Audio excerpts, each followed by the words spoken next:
Hey guys, Foul Play from the future here. This card, Sheltered by Ghosts, is absolutely insane.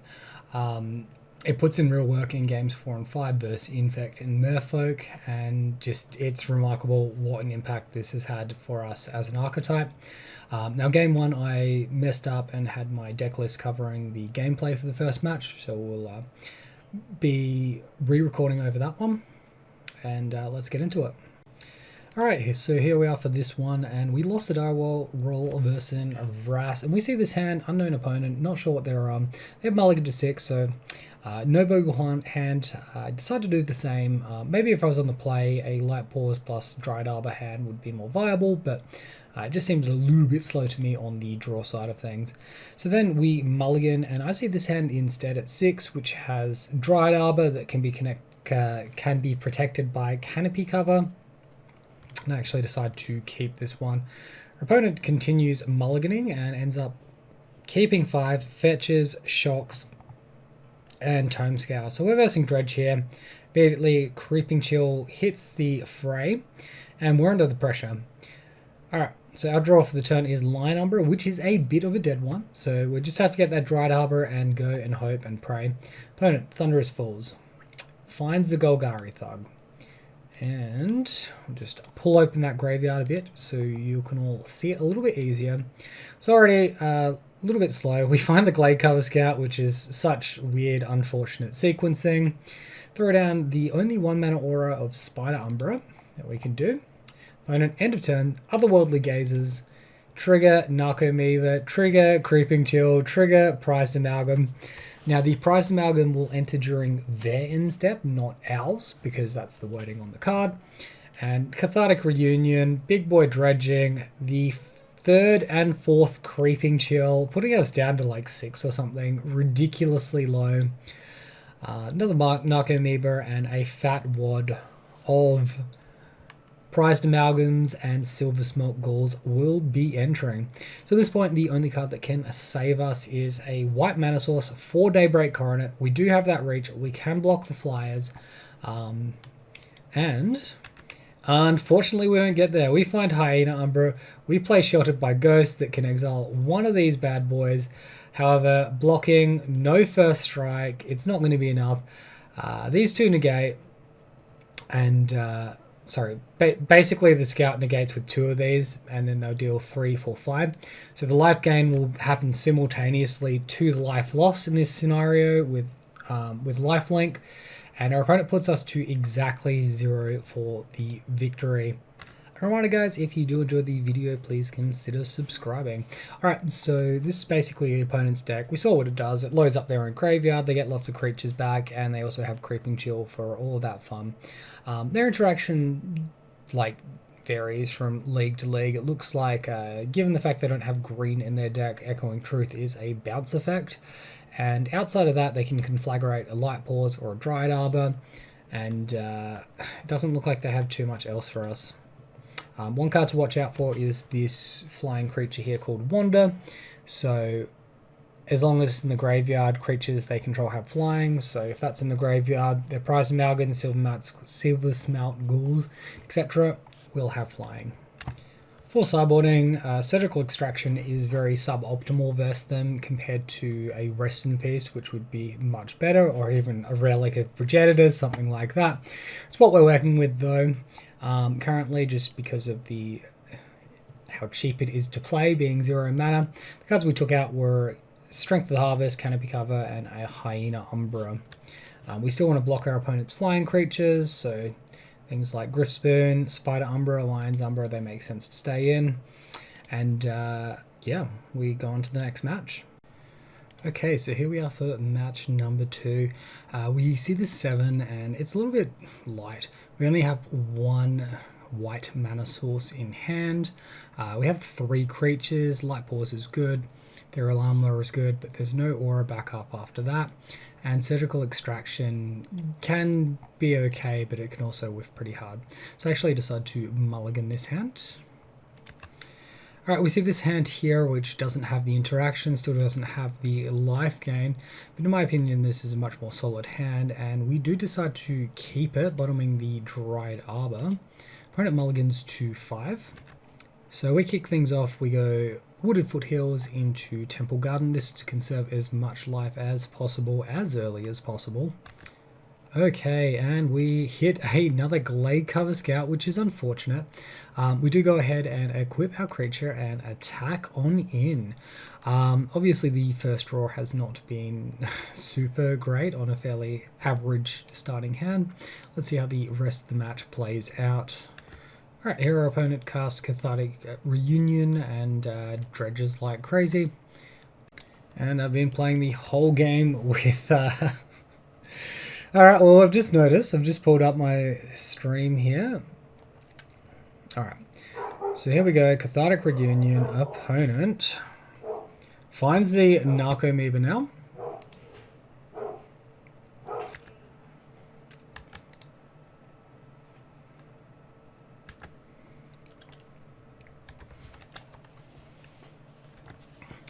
Alright, opponent attacking in for 6. That's going to put us down to 6 now. Still 3 Creeping Chills they can hit on in the future to ruin our day. And Conflagrate can actually damage face here. And all they have to do is discard X cards. I think they're probably just going for the Ox and paying the escape cost here. Alright, there's a Creeping Chill. This is looking increasingly difficult to actually get anything done here. Creeping Chill will put us to 3. 13 cards left in their library and 2 Creeping Chill still, plus the Silver Smelt Ghouls come back. I think this one is about done and dusted. We find the Griff Spoon, which is redundant at this point. We can Light Pause, we can Griff Spoon and get First Strike. It's not very good here. And then our opponent just attacks wide and gets the victory. Alright, good game to our opponent, on to round 2. Alright, match number 2 here. We won the die roll. We're going to be playing first. No creature hand. Not going to gamble on that Dried Arbor again. Alright, so we mulligan. We found this hand. This looks pretty good. Versing Dylan's Harper here. We'll keep this hand. I think we just ditched the duplicate Hexproof creature. The forest here is a little bit annoying. I will start by fetching the Windswept Heath. This will let us double aura on turn 2. Should we draw a white source? Opponent plays Bloodstained Mire and passes back to us. I'm going to try for the Ethereal Armor here. That one resolves. So play out our forest and just attack for 2 points of damage. Alright, end of turn, our opponent fetches and finds Underground Mortuary, keeping the card on top of their library. Alright, so we're versing that zombie combo deck. Roger, roger. And that's not ideal.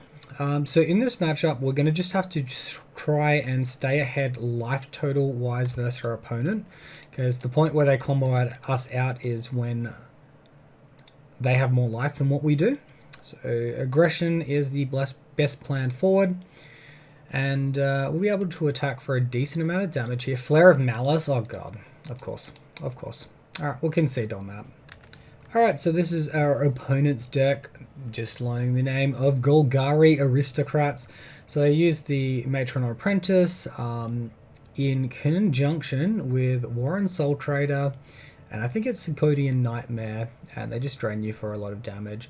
This deck is obviously very, very good against us because it runs around main decking Flare of Malice, which makes us exile creatures based on what has the greatest converted mana cost. So it's pretty savage, and it's each opponent, it does not target, so Leyline of Sanctity is completely useless here. From the sideboard, it looks like they have interaction destroying our lands, Haywire Might destroying our enchantments, and Reclamation Sage doing the same. So this could be a pretty difficult one to turn in our favour. That being said, Gaddock Teague is very good because it stops them from casting Flare of Malice, and in general, it's just a 2-mana creature that can help protect our 1-mana creature. We'll just be taking out some slow stuff like Strength of the Harvest, Lion Umbra, and Spider Umbra's Totem Armor is a little bit redundant here. Alright, we've got a 1 creature hand, so a 1 lander as well. So naturally, Glutton for Punishment, gonna be keeping here. Opponent also keeping.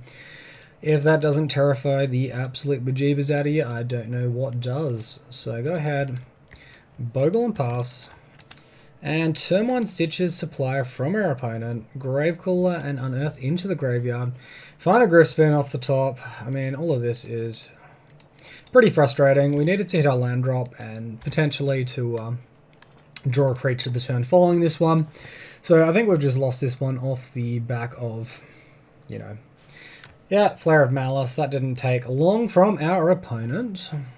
Alright, so opponent unearths the Warren Soul Trader, gets back the Gravecrawler as well, and to spare everyone's sanity, we'll concede this one early.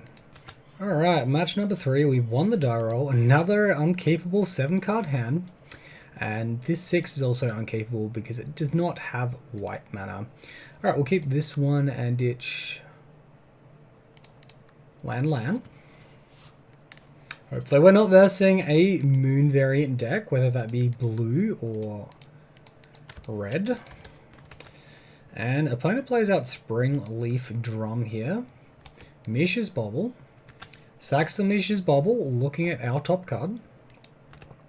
Alright, so we draw a Bogle, which isn't particularly good. I think our opponent might be on some sort of grinding station deck, so I don't think playing Sheltered by Ghosts on the Springleaf Drum to decrease tempo is really going to be worth it in the long run. Let's hold this for a more valuable target. Alright, opponent with Scalding Tarn into sacrificing finds the basic island. Plays Lava Spur Boots. Alright, not too bad for us so far. Plays Emery. And Emery mills the Bauble and Grinding Station. So Grinding Station is what we want to stop our opponent from getting back or getting on the battlefield, full stop. Our opponent did have a free equip of Lava Spare Boots onto their Emery, chose not to go for it.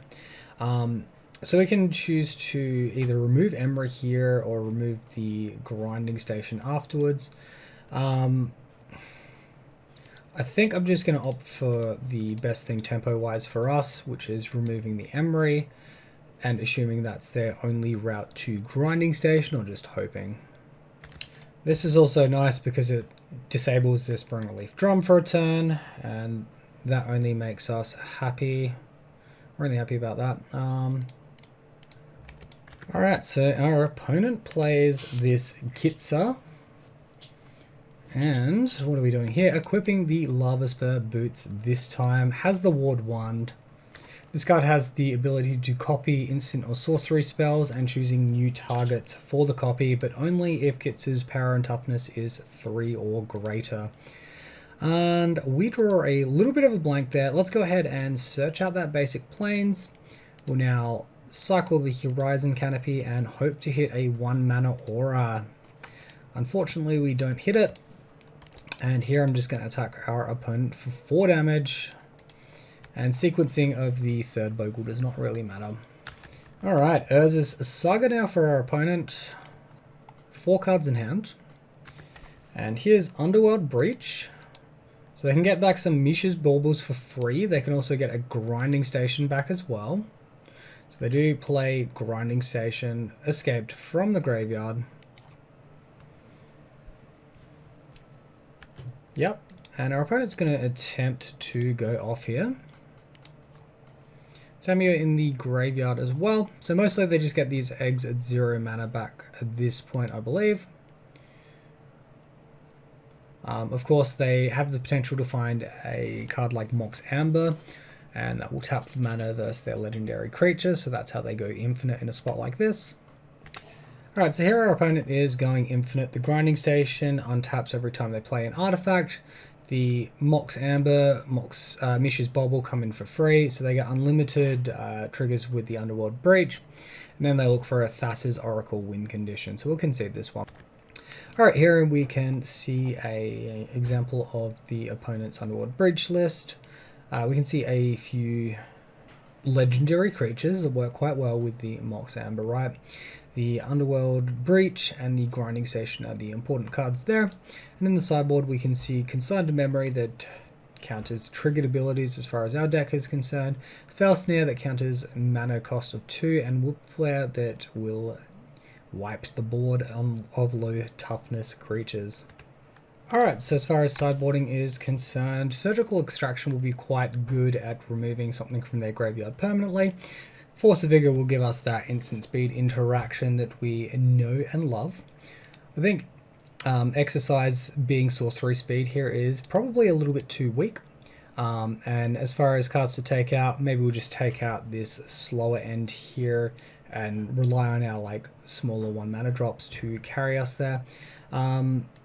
Possibly. Actually, I'll go Griffspoon out, and I'll keep the Daybreak Coronet and Lion Umbra in.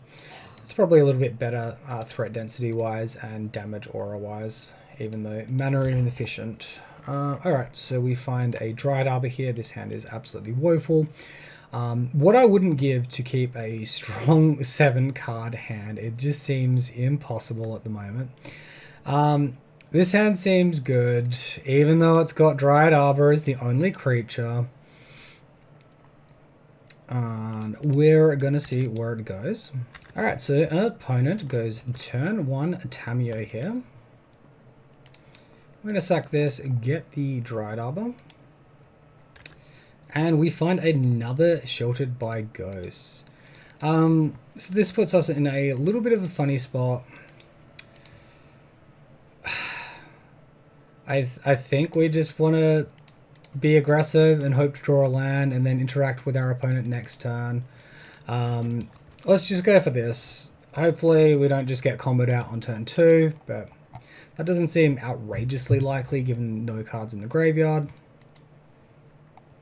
Opponent attacks with Tamiyo, investigates, gets the clue token, deals a fat 0 points of damage to us, plays out Emery.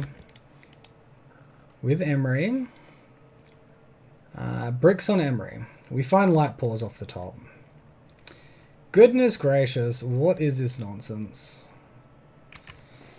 How am I even supposed to recover and do stuff here?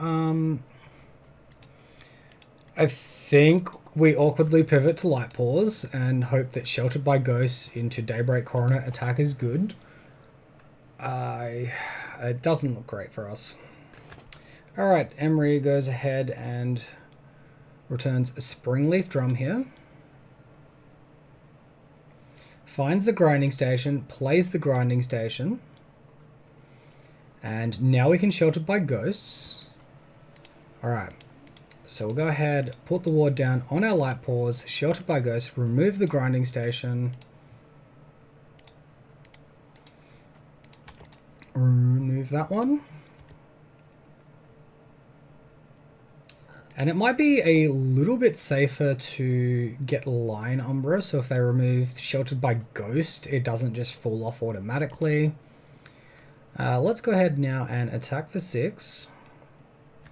And our opponent plays Flame of Anor. We'll trigger the Umbra Armor on... Oh, and Ward 2. Oh no.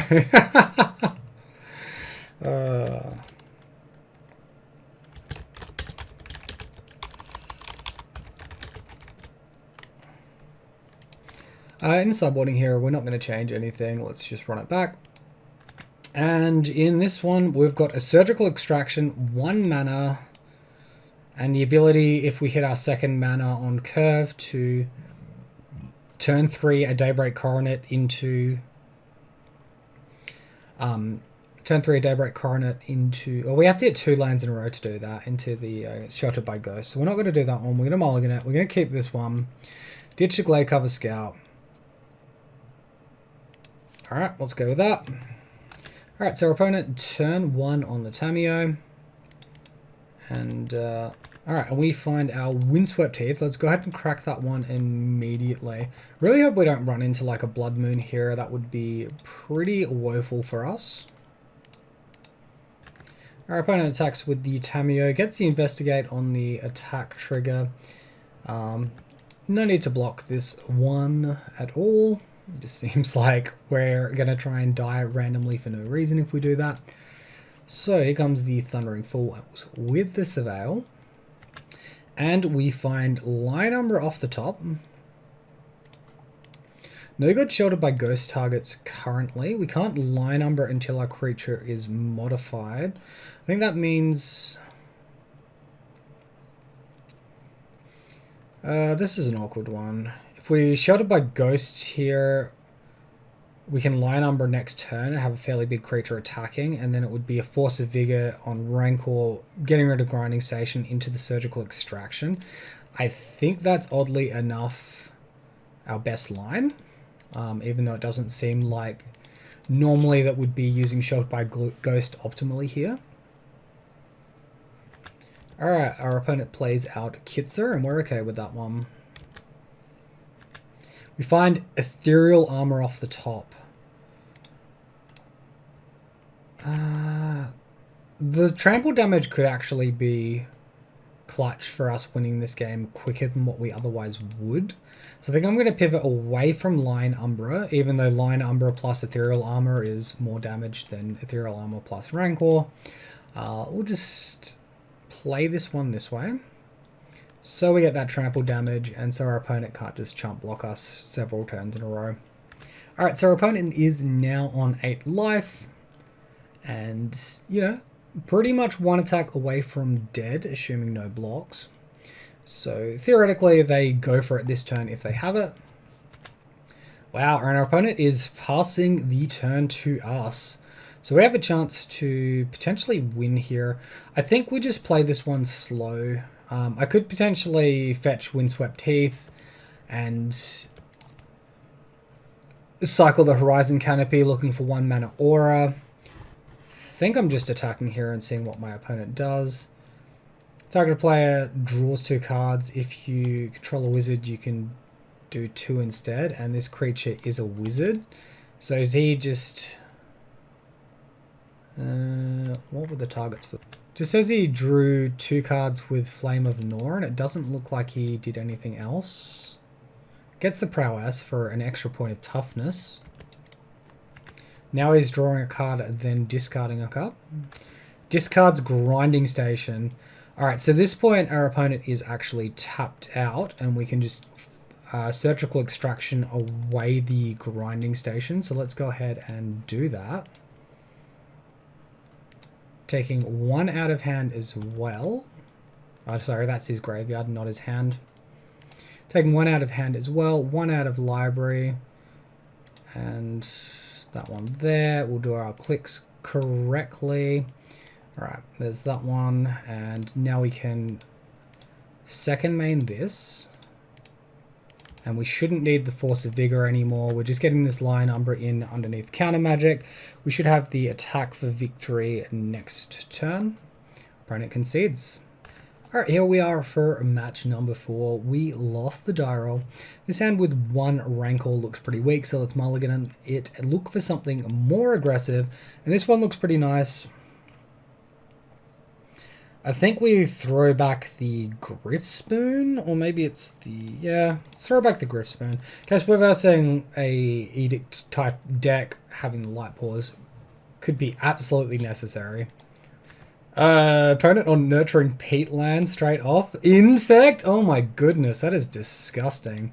Well, this is the first time in a Bogles deck I've had main deck Aura interaction with Infect. So we might actually get a game here, possibly. If our opponent isn't patient, pushes in for damage and leaves, has no mana left. Ignoble Hierarch, good. No land, miss on land. Alright, opponent attacking, Exalted Trigger. Looks like they missed on their land drop. Let's crack this one. Our life total does not matter in this matchup. And then we can Sheltered by Ghost, removing the Glistener Elf. And we'll attack into our opponent's... this is actually real loose. If our opponent has Mutagenic Growth, I just pumped super hard there. I shouldn't be attacking into that Ignoble Hierarch. Opponent plays another Ignoble Hierarch. 5 cards in hand. Now they can have much larger creatures and more problematic creatures to come.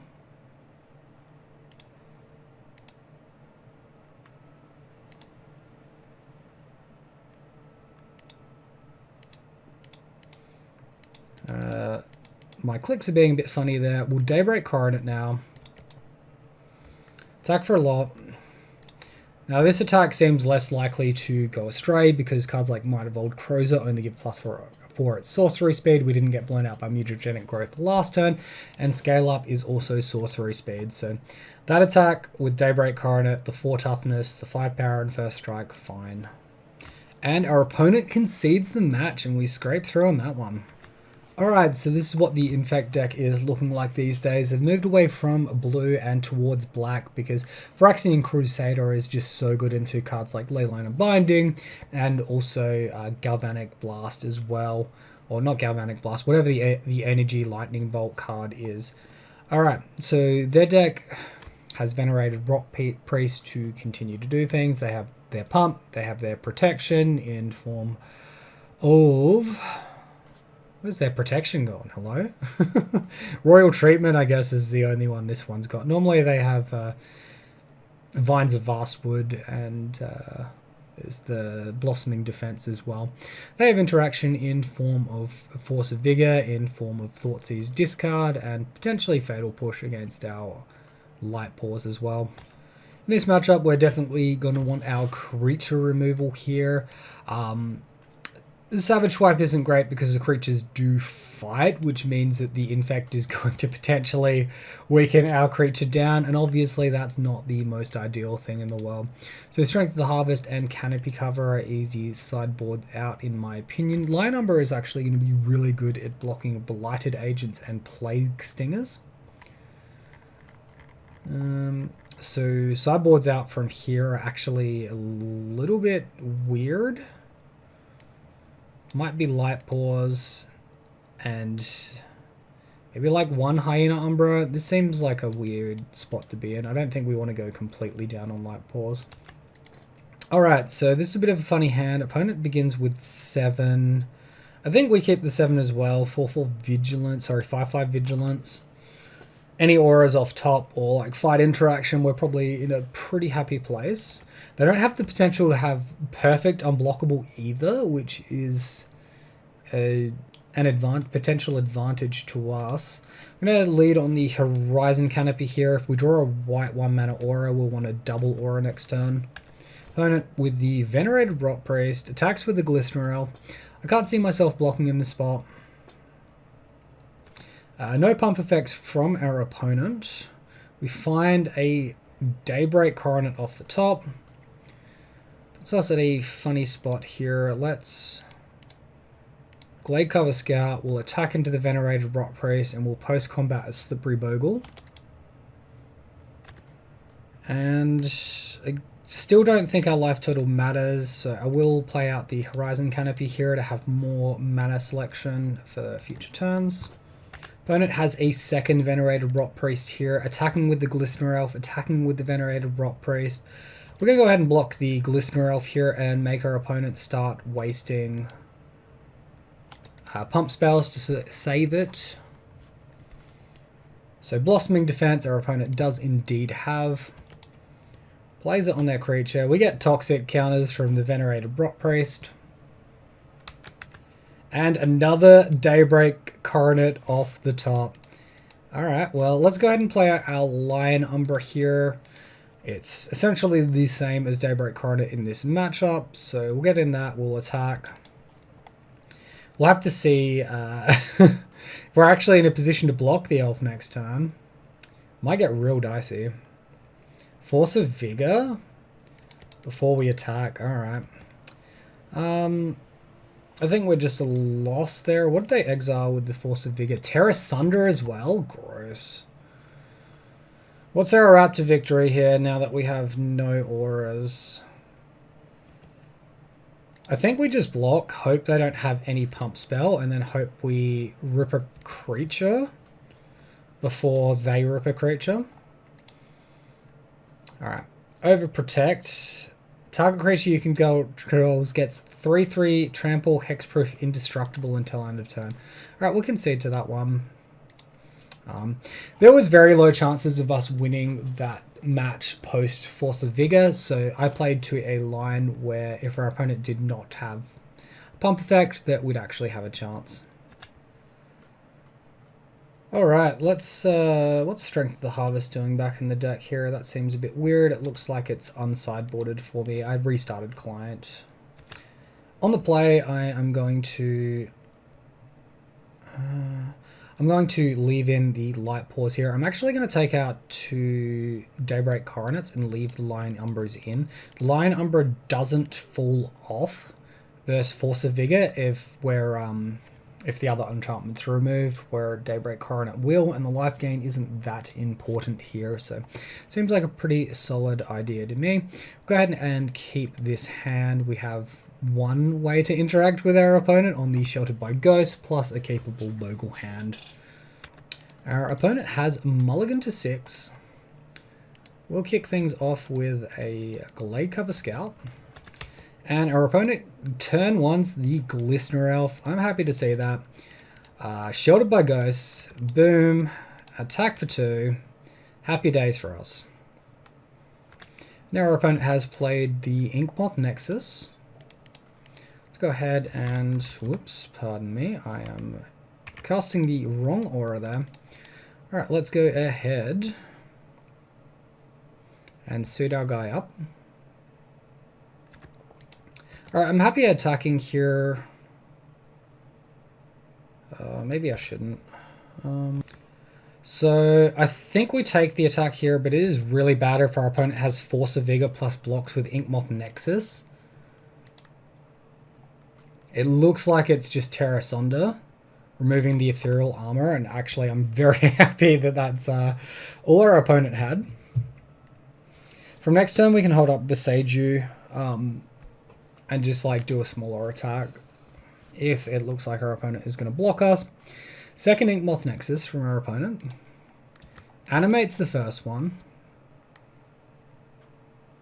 Might of Old Crozo on the first one. Yep. Attacking us for 5 poison damage here. Oh, we find Savage Swipe. That card is so bad in this spot.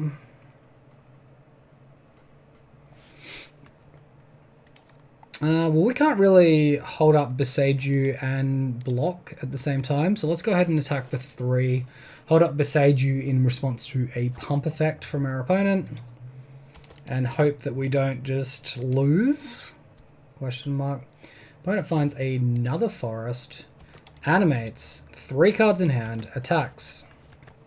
Alright, and here it comes. Opponent goes for Vines of Vastwood Kicked, and in response, we are going to Besage You. Goodbye that land.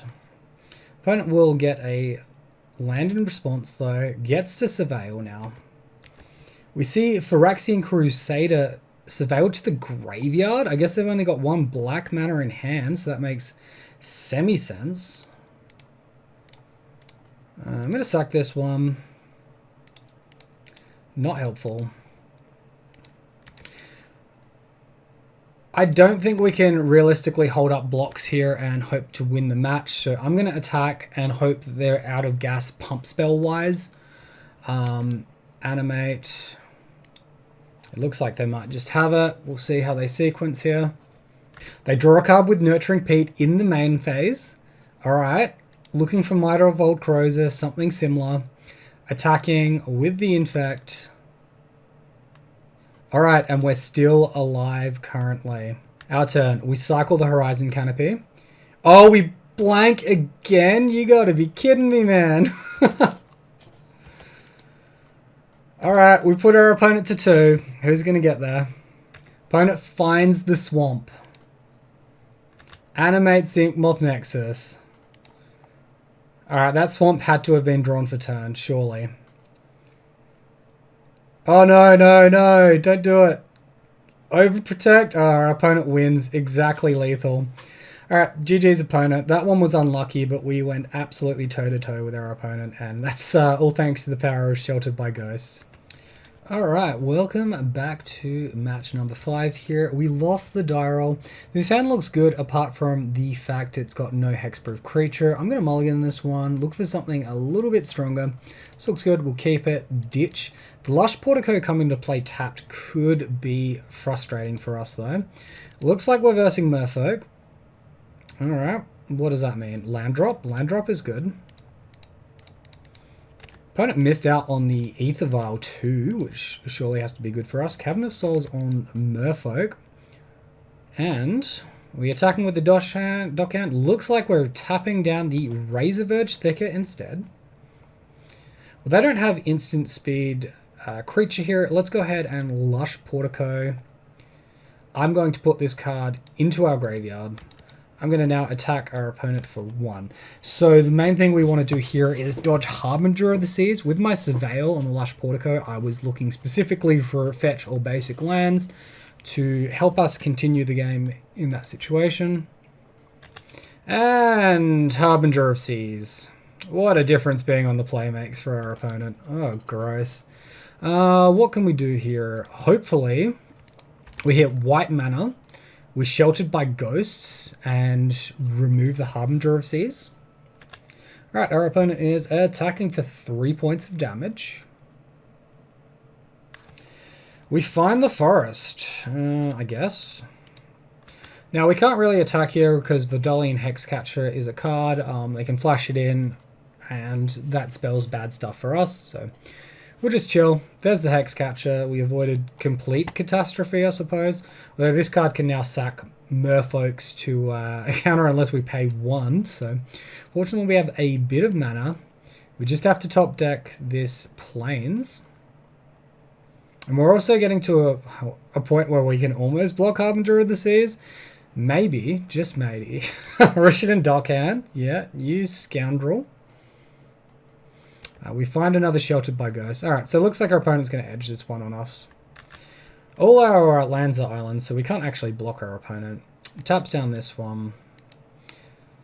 And that's not going to do it. Concede. Alright, so we mostly saw what the Merfolk deck is all about. This is a little bit of an older build. I'll see if I can find a newer list for you all. Alright, so this is what the more modern lists are looking like. We've got the Harbinger of Seas, which absolutely ruined us. Flare of Denial as well, which is quite a good card. Sometimes they do this in conjunction with Silvergull Adept to mitigate the issues there. Chalice of the Void and Dismember as interaction. Stern Scolding, Spell Pierce, Subtlety, all interaction. And Sink into Stupor that can be an issue too. This is never used to be a difficult matchup, but with some of these tools they're getting recently, especially Harbinger of Seas, it's definitely turned into the Merfolk deck's favour. Alright, so Force of Vigor seems a little bit silly for me, a little bit overboarding if we were to bring that one in. Savage Swipe seems fantastic in this spot.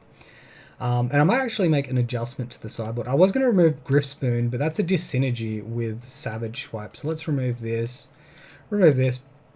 Exercise can be good when their creatures get quite large. And now we've got like 10 creature removal spells in the deck. So hopefully we get a bit more of a game this game. This hand is lacking a little bit, but can fetch 2 different basic land types. And has 2 lots of interaction. Alright, I'm going to keep this one.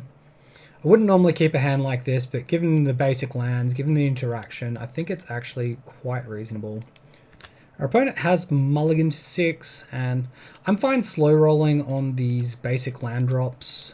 There's no need to rush those ones out. Sulphur Springs into play tapped. We love to see that, don't we?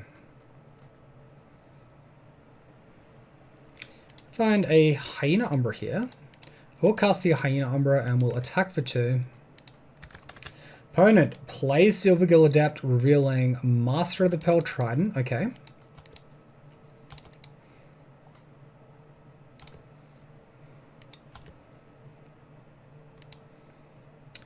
Alright, and end step, let's go ahead and crack this one. Get our basic. I would like to Lush Portico, but then we potentially switch off a basic forest, which could be good in future turns. I don't really like playing out either of our auras right now, so let's just go ahead and Griff Spoon and attack for 3. Our opponent is attacking us back for 2 points here. Alright, and end of turn, we'll crack Windswept Heath, get that Plains. Our opponent has missed a land drop as well. We love to see that, don't we? Alright, let's go ahead and sack this Horizon Canopy. Yep, That's about right, isn't it? Alright, let's go ahead and attack for 3 points of damage again. And second man, I'm going to play the Bogle out. Potentially block a Silvergill Adept with it on a future turn here. End of turn. Vodalian Hexcatcher has been cast and has resolved. Alright, come on. I want to see it. I want to see it. Play your Lord. Play your dang Lord. I want to exercise my opponent here. Our opponent is not playing into it. Alright, alright. What are we going to see here? Sheltered by Ghosts again. Interesting. And also Force of Negation mana too. Our clock is not sped up if we Sheltered by Ghosts here. I think we do it anyway. Try to remove Hexcatcher, bait a Force of Negation out of hand, something like that. I think we're far enough ahead that we can actually exchange this and look to race our opponent. Tidebinder. Alright. Okay. Now I can exercise this Tishana's Tidebinder, and our opponent either has to sack the Vodalian Hexcatcher or lose the Sheltered by Ghost trigger. We can't pay the 1. Sacking the Silvergill Adept. Alright. Attack in the air. Put our opponent to 5. So the awkward spot we'd potentially run into here is our opponent... what are they doing here? We're not close to death. Potentially holding up Sink into Stupor. We attack into them. They block, they remove the flying, then block, and our creature dies. It looks like they've tapped out for their Master of the Pearl Trident, so I'm not expecting that form of interaction here. And we should just be able to Sheltered by Ghosts and win this one. Daybreak Coroner off the top as well. Not too shabby. Opponent concedes. Alright. It's a tied game. Can't see myself making any changes. Let's run this one back. No interaction. A way to get a basic plains. A fairly slow and unexciting hand. This is a mulligan to me. Our opponent mulligans to 6 as well. This is a little bit better, but we can't get basic white. But we do have Sheltered Ghosts into Savage Swipe, which seems reasonable. Put back 1 Glade Cover Scout. Opponent shocks this in. That's a weird one. So my read here is Stern Scolding. I think we play into it, so then we can Light Pause on a future turn.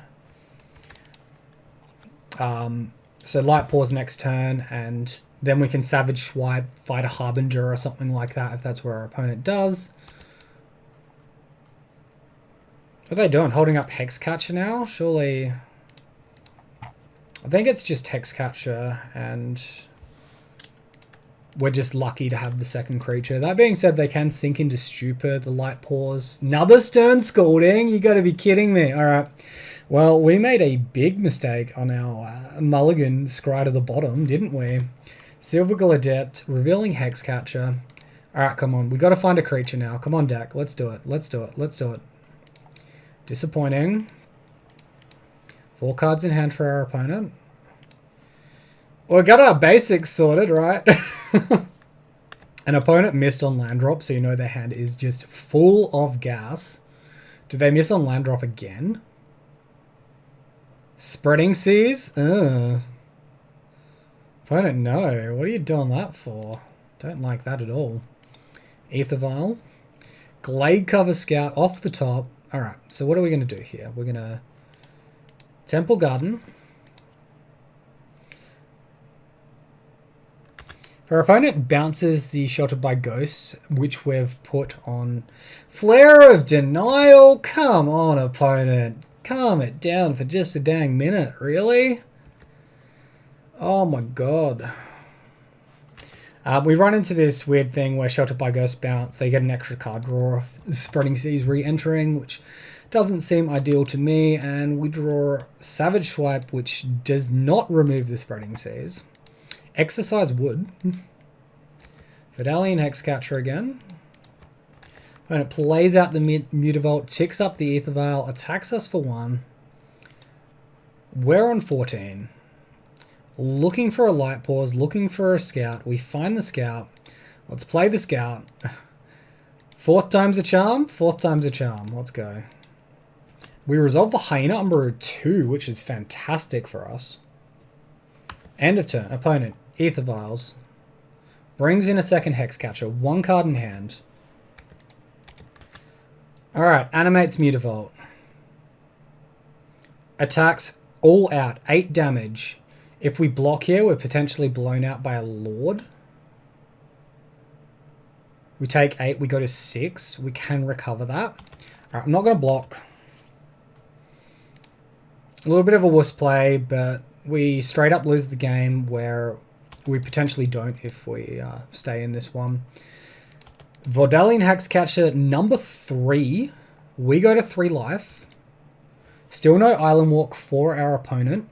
Second sheltered by ghosts. Alright, so why this life is a little bit lower, we are going to Savage Swipe here.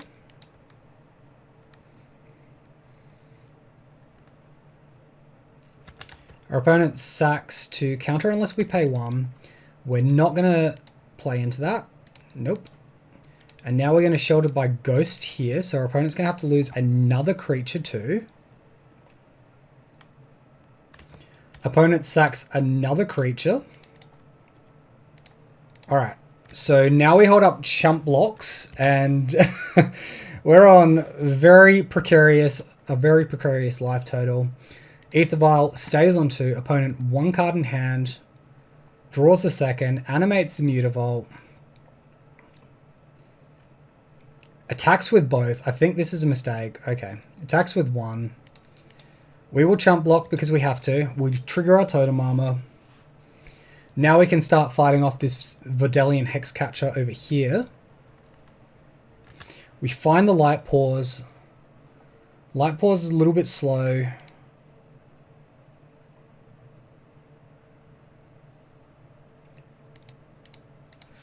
Make our opponent sacrifice. In response, Flare of Denial. That's a really weird spot for us now. I think that just wins them the game. Because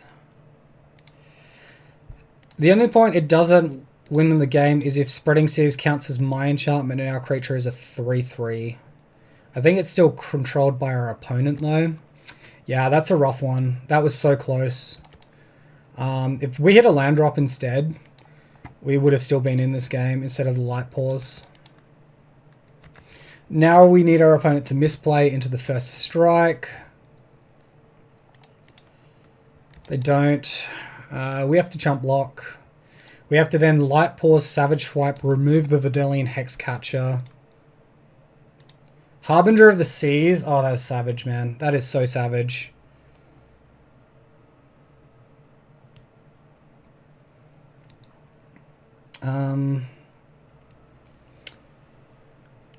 We can Bogle. We can Light Pause. We can chump block a Harbinger of Seas. Mutavault is turned off.